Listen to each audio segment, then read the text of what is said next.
Let us start the class. Okay. So in today class we discuss introduction to XML. Okay. Unit 3 XML.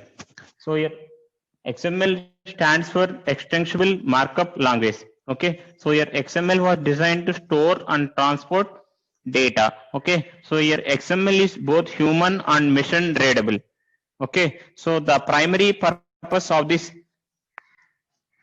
XML is self-describing data easily. Okay, it provide way to self-describing data easily. Okay, so here the difference between HTML and XML. So here HTML documents describe how data should appear on the browsers. Okay, HTML documents describe how data should appear on the browsers. Okay, so here XML document describe the meaning of the data. Okay, so remember the point, HTML documents describes how data should appear on the browsers. Okay, so XML document describes the meaning of the data. Okay, so here XML is derived from standard generalized markup language. Okay, standard generalized markup language.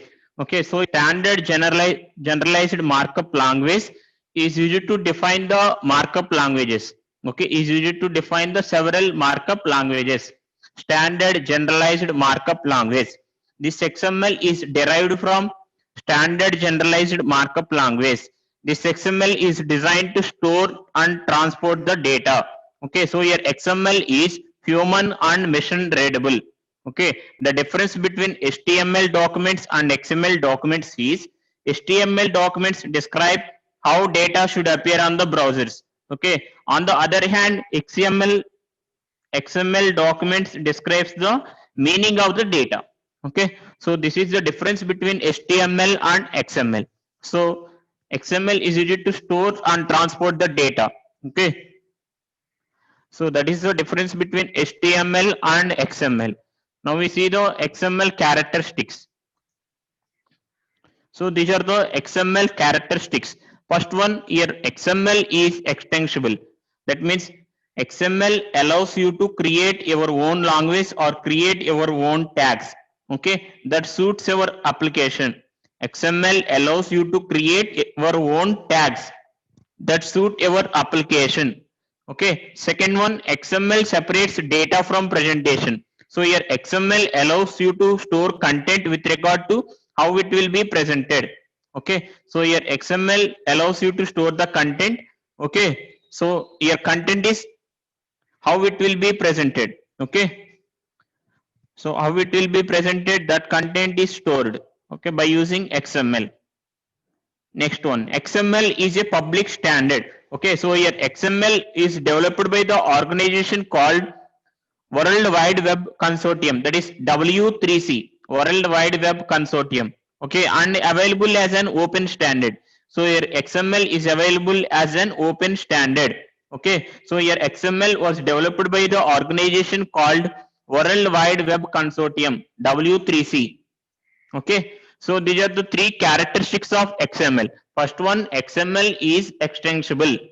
Okay, extensible markup language. That means it allows you to create your own tags. Okay, so that is the first two characteristic. Second one, XML separates data from presentation. So here XML allows you to store content with regard to how it will be presented. Okay, next, XML is an open standard. So here XML was developed by the organization called W3C, that is World Wide Web Consortium. Okay, so these are the characteristics of the XML. Next one, XML usage. Here, first one, simplify the creation of HTML documents. Here, XML can work behind the scene to simplify the creation of HTML documents for large websites. Okay, so here XML can work behind the scene to simplify the creation of HTML documents for large websites. Okay, second one, XML can be used to exchange of information between organizations and systems.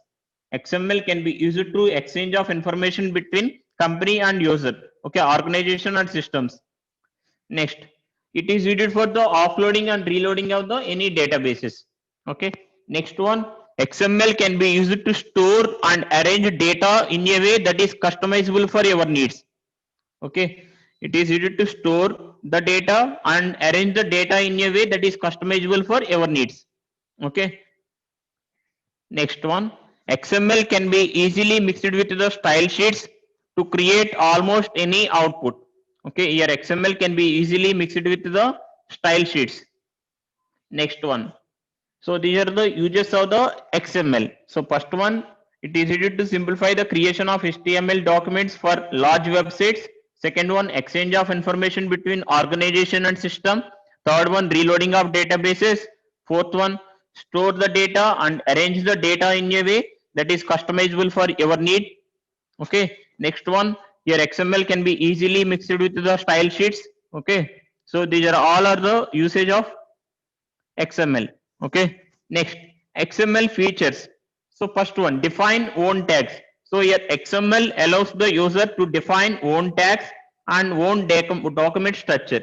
Okay, here XML allows the user to define own tags and own document structure. Okay. Second one, XML is a text-based language. That means plain text files can be used to share the data. Okay, plain text files can be used to share data. Here XML is a text-based language. Okay. Next, third one. Here XML provides software and hardware independent way of the sharing data. So here XML provides software and hardware independent way of sharing data. Okay, so here it is independent of software and hardware. So these are the features of the XML. First one, it allows user to create his own tags. Second one, text based language, that means plain text files can be used to share the data in XML. Next, software and hardware independent way of the sharing data. So these are the features of the XML. Okay.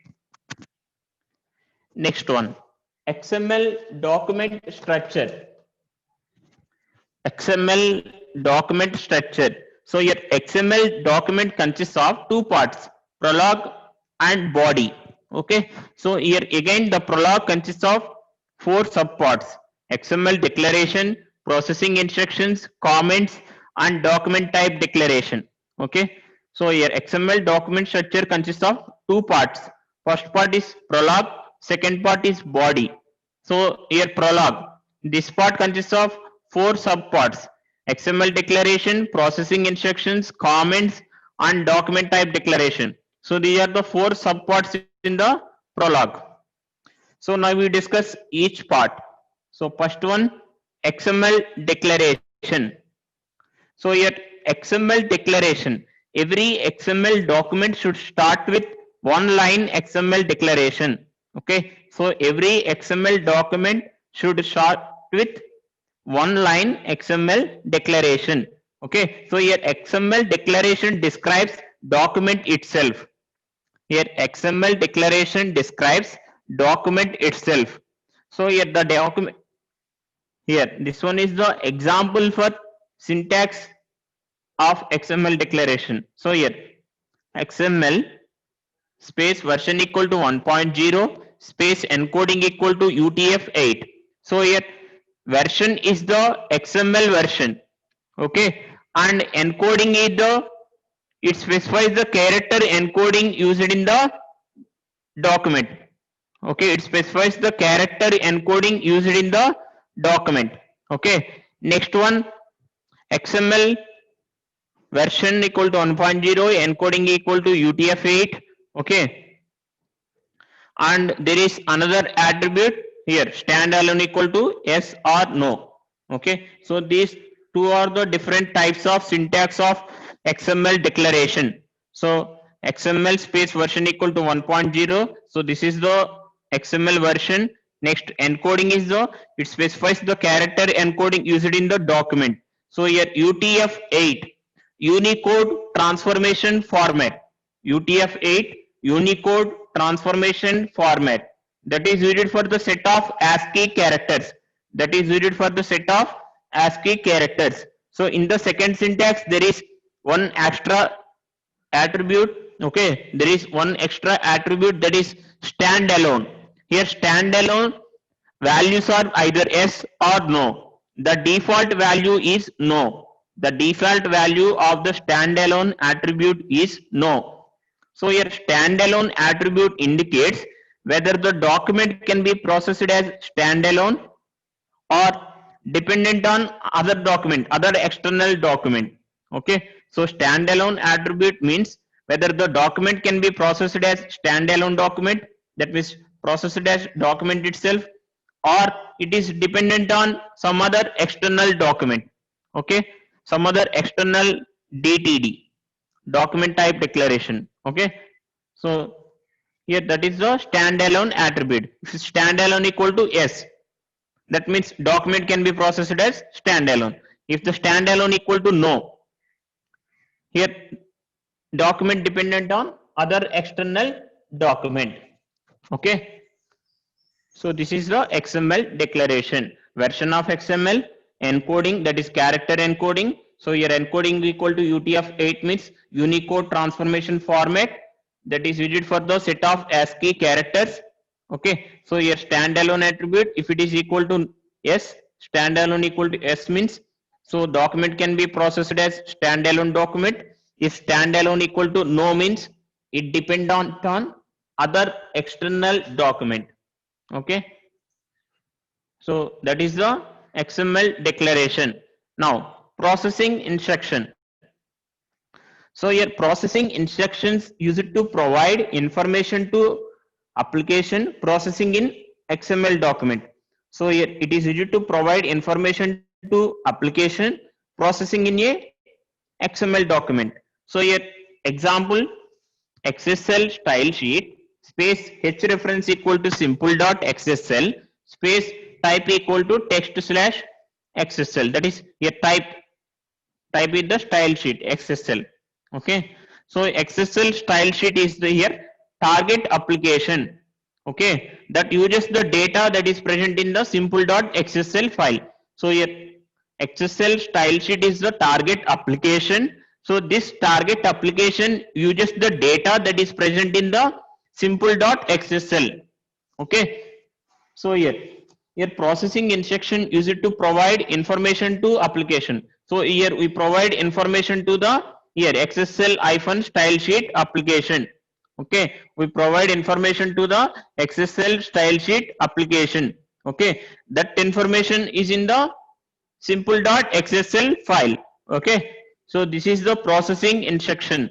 Okay, processing instruction starts with the left angular bracket, okay, along with question mark, left angular bracket along with question mark, and end with the question mark followed by the right angular bracket. Okay, so here XSL style sheet is your target application. Okay, so this target application uses the information that is in the simple.xsl file. Okay, so this is the processing instruction. Okay, comments. So here in the XML, here comments.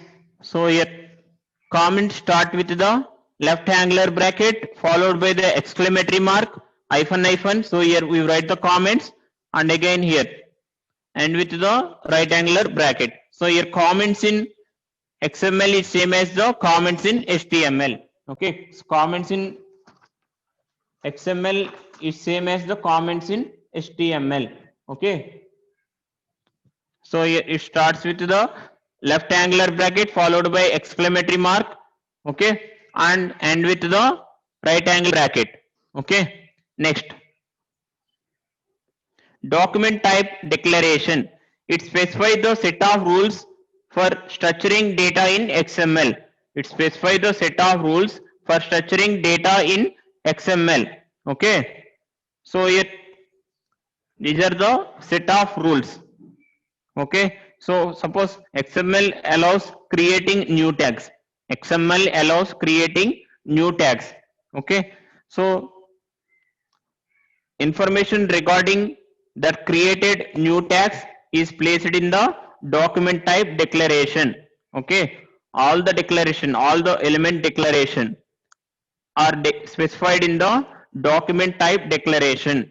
Okay, so if you created new element, if you created new tag, okay, that declaration, tag declaration is specified in the this document type declaration. Okay, so these are the parts of the Prolog: XML declaration, optional processing instructions, comments, and document type declaration. So here XML declaration, processing instruction, comments, and document type declaration. Okay. Next one, body. Second part is the body. So this portion of XML document contains textual data markup by tags. It must have one element called root element. It must have one element called root element. So your root element defines the content in the XML document. So your root element defines the content in the XML document. Okay. So your root element must be top level element in the document hierarchy. Root element must be the top level element in the document hierarchy. There can be only one root element. Okay, so your XML document have only one root element. That root element defines the content in the XML document. So here this one is the example of XML document. So first one, question mark XML space version equal to 1.0. So that is the declaration. So here XML declaration, XML space version equal to 1.0. So, okay, so that is the declaration. Next, see book. So here book is the newly created tag. So once again I tell that. So here XML is used to create your own tag. So here in the XML I created my own tag here book. Okay, so your book is the root element. Okay, that contains subtags title, author, and price. Okay, so book is the root element. So in the root element there are subtags or title, author, price. Okay, all these are the subtags in the root element book. Okay, so this is an example XML document. So Prolog. So in the Prolog I take the here XML version, that is here XML declaration. So here processing instruction is the optional one. Okay, next. So this is Prolog and body. So that is the XML document structure. So in the Prolog here XML space version equal to 1.0. This one is the Prolog, that is XML declaration in the Prolog. Next, in the body there is one root element, that is book. That book consists of tags title, author, and price. Okay. Next one, XML elements. So here XML element consists of starting tag, ending tag, content, and attribute. Okay, XML element consists of starting tag, ending tag, content, and attribute. Okay, so here every tag begins with less than symbol and ends with the greater than character.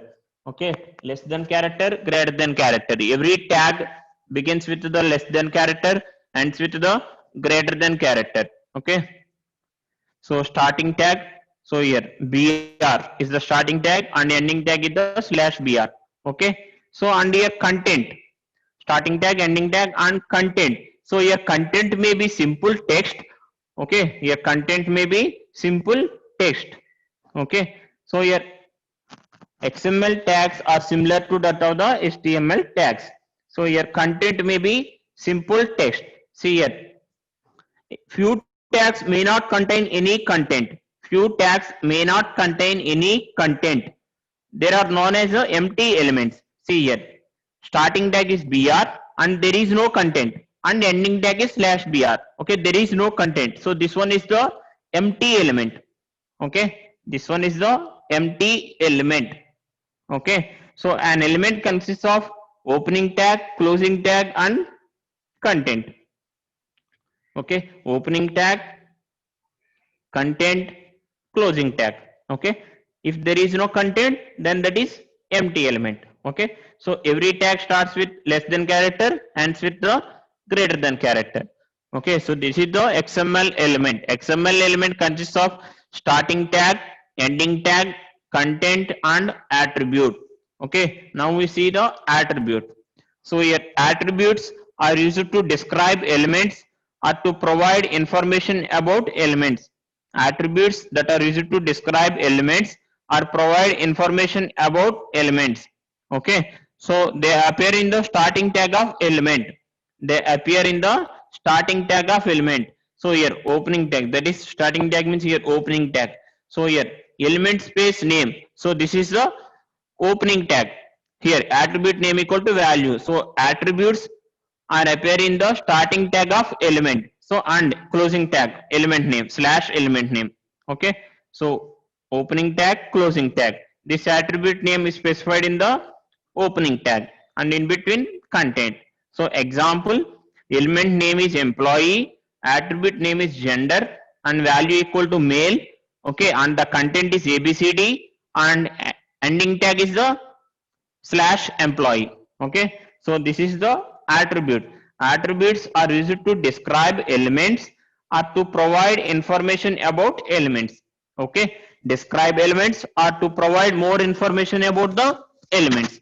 So here this attribute name is specified in the opening tag.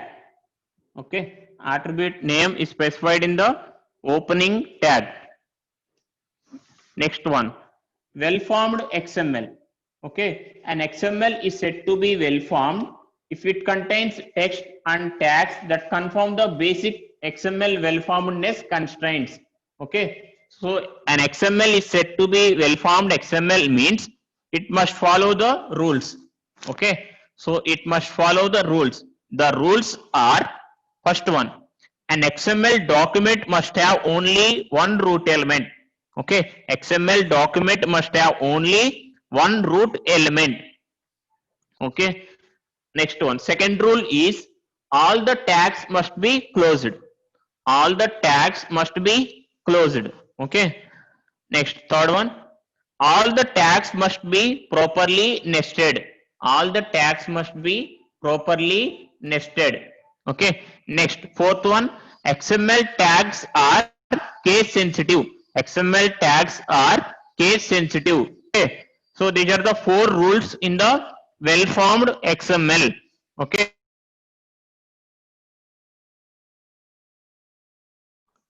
so these are the four rules in the well formed XML. An XML document must have only one root element. Second one, all the tags must be closed. Third one, all the tags must be properly nested. Fourth one, XML tags are the case sensitive. Okay, so these are the four rules. If XML is said to be well formed XML, they must follow these four rules. Okay, so first rule is XML document must have only one root element. Second one, all tags must be closed. Third one, all tags must be properly nested. Fourth one, XML tags are the case sensitive. Okay, these are the four rules. Okay, next one, see here, valid XML. Valid XML. So well formed XML means syntactically correct. Okay, well formed XML means syntactically correct. Okay, so here valid XML, that means valid XML is well formed XML as well as it follow the rules specified in the DTD. It follow the rules specified in the DTD or schema, that is valid XML. So well formed XML is syntactically correct, that means follow the rules. Next, valid XML, it is well formed XML as well as it follow the rules in the DTD and schema. Okay, so this is valid XML and well formed XML. Okay, next one, predefined entities. Predefined entities. So here W3 specification defined few entities, each of which represents special characters that cannot be used in the XML document directly. So here you cannot use less than character, greater than character, ampersand, quotation, apostrophe. Okay, we cannot use these characters in the XML document directly. Okay, these special characters cannot be used in the XML document directly. So here W3 specification defined few entities for the each character. Okay, so here W3C, that is World Wide Web Consortium, defines entity for the each special character. Okay, so these special characters cannot be used in the XML document directly. Suppose if it is less than, the entity name is the ampersand LT semicolon. If it is greater than, so ampersand GT colon. Okay, next if it is ampersand AMP. Next if it is double quotation ampersand QUOT. Next if it is apostrophe ampersand APOS. Okay, so here these are the entity numbers 60, 62, 38, 34, 39. So these are the numbers, that is these are the Unicode points. Unicode points. Yeah. So these are the predefined entities. And next one is the namespace. Okay. So here XML namespace provide simple way to distinguish between the element names in XML document. Okay. So here XML namespace provides simple straightforward way to distinguish between the element names in XML document. So here this namespace suggests to use prefix with every element. See, let us see the example. So before using namespace, so there are two XML files, client.xml, server.xml. Okay. So before using namespaces, so there are two XML files, client.xml, server.xml. So this client.xml having the elements config, version, config. Okay. So this client.xml having the elements config, version, config. So server.xml also having the config, version, config. Okay, so these two elements are the same. Okay, so to differentiate between these two elements, we uses the namespace. Okay, to differentiate between these two elements having the same name. Okay, we are using the namespaces. This namespace suggests to use prefix with the every element. Okay, so this namespace suggests to use prefix with the every element. See here, the prefix is C, client.xml, C colon config, C colon version. Okay, slash C colon config. Okay, so here the prefix is the C. In server.xml, the prefix is the S, S colon config, S colon version, S colon config. Okay, so that is the use of namespace. So this namespace provides a simple way to differentiate between the element names in XML document. So your namespace suggests to use prefix with every element. So here the syntax of namespace, defining the namespace is XML namespace colon prefix equal to URI. So here XML colon prefix is the C, XML colon C equal to URI, XML colon S equal to URI. Okay, so this is the namespace definition. So here URI, Uniform Resource Identifier. Uniform Resource Identifier. It is used to guarantee the prefixes used by the different developers. Okay. So here URIs are used to choose unique name. URIs are used to choose unique name. That is used to guarantee the prefixes used by the different developers. Okay. So this namespace can be defined by using XML attribute in starting tag of element. This namespace can be defined by using XML this attribute. Okay, this attribute is specified in the starting tag of element. Okay, so this is the namespace. This is used to differentiate between the element names in the XML document. So here client.xml, server.xml, client.xml config. So here also config. Okay. So to differentiate between these two elements, we are using prefixes C colon config, S colon config. Okay. So this is about the namespace. Okay. In next class, we discuss the document type definition. Okay. Internal DTD and external DTD. So in this class, we discuss definition of XML, So here XML stands for the extensible markup language. Okay, XML stands for the extensible markup language. It is used to design, to store and transport data. Okay, so it is designed to store and transport the data.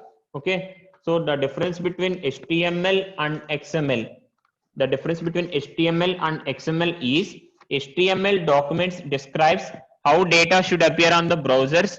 Okay, HTML documents describes how data should appear on the browsers. Okay, can one XML describes the meaning of the data. Okay, XML describes the meaning of the data. Okay, so next one, characteristics. So your XML is the extensible. That means extensible means it allows you to create your own tags. Okay, second characteristics is it separates data from the presentation. That means it allows you to store content with regard to how it will be presented. Okay, so it allows you to store the content. Okay, next, XML is a public standard. That is, it is a open standard. Okay, so here XML is developed by the organization W3C, World Wide Web Consortium. Okay, next we see the XML usage and features. Okay, next we discussed the XML usage and features. Uses of the XML, that is, it is used to simplify the creation of HTML documents. Second usage, it is used to exchange the information between organization and system. Third one, reloading of databases. And fourth one, it is used to store the data and arrange the data. Okay, next, XML features, it allows you to create, define your own tags. Okay, it allows you to create your own tags. Second one, text based language. That means plain text files can be used to share the data. Okay, third one, software and hardware independent. These are the usage and features. Okay, next one, XML document structure. Every XML document consists of two parts, prologue and body. Okay, again the prologue consists of four subparts. Okay, here prologue consists of four parts, that is XML declaration, processing instructions, comments and document type declaration. So here XML declaration. Okay, every XML document should start with the XML declaration. Okay, the syntax of XML declaration is left angular bracket question mark. Next one, XML space version. So this is the version of XML. Next one, encoding, character encoding. So here the character encoding is the Unicode transformation format that is used for the ASCII characters. Okay, next there is one optional attribute, standalone, that is equal to yes or no. The default value of standalone is no. So here standalone equal to no means the document can be processed as some other external document. That means document depends on some other external document. If standalone equal to yes, the document can be processed as standalone document. Okay, so the default value of the standalone attribute is no. So a standalone attribute is the optional one. Next, processing instruction. This is used to provide information to application that is processing in a XML document. So here XSL style sheet. So this is the application. So here we provide information to this application. We provide information to this application. Okay, that information is stored in the simple.xsl file. Okay, so this is the processing instruction. Next, comments. So the comments in XML is same as the comments in HTML. Okay, so here XML comments starts with the left angular bracket exclamatory mark and ends with the right angular bracket. Next, document type declaration. So if you create any your own tag, okay, so that own tags are specified in the this one document type element. Okay, that own tags are declared in the here element declarations. Okay, are declared in the here this DOC type area. Okay, next one, body. So here in the body there is only one root element. Okay, that root element defines the content in XML document. So here in this example, so here question mark XML space version equal to 1.0. So this is the XML declaration, and second one is the body. So here in the body there is only one root element, that is here book. The root element is the book. That book consists of subtags, title, author, price. Okay. Next XML element. So here XML element consists of starting tag. Okay. Next content, ending tag. Okay. And next one is the attribute. So here attribute is specified in the starting tag. Okay. So to describe the elements. Okay. So here in this example, employee is the element name. Here gender equal to male. Here gender is the attribute name and value equal to male, and ABCD is the content and closing tag. Okay. So this gender equal to male, this is the attribute. That attribute is specified in the opening tag, that is employee. Okay. Next, well formed XML. So if XML is said to be well formed XML, it follow the 4 rules. Okay. So first rule is the XML document must have only one root element. Second rule is all the tags must be closed. Third rule, all the tags must be properly nested. Fourth one, XML tags are the case sensitive. Okay. So these are the 4 rules. If XML is said to be well formed XML, they must follow these 4 rules. Next, valid XML. So here valid XML is well formed XML, as well as it follow the rules in DTD or schema. Okay. So well formed XML follow the 4 rules. Well formed XML is follow the 4 rules, and valid XML is well formed XML, as well as in extra it follow the rules specified in DTD or schema. Next one, predefined entities.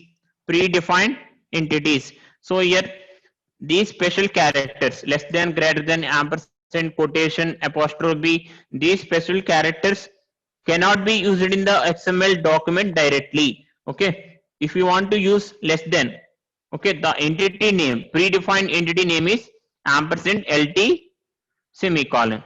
If you want to use greater than special character, okay, so the entity name is ampersand GT semicolon. Okay, and entity number of GT is 62. So your entity number is the Unicode point. Okay, so these are the predefined entities. Okay, next one, namespace. So your namespace provides a way to distinguish between the element names in XML documents. So your XML namespace provides a simple, straightforward way to differentiate between element names in the XML document. Suppose here example client.xml, server.xml. So here client.xml having the root element config, server.xml also having the root element config.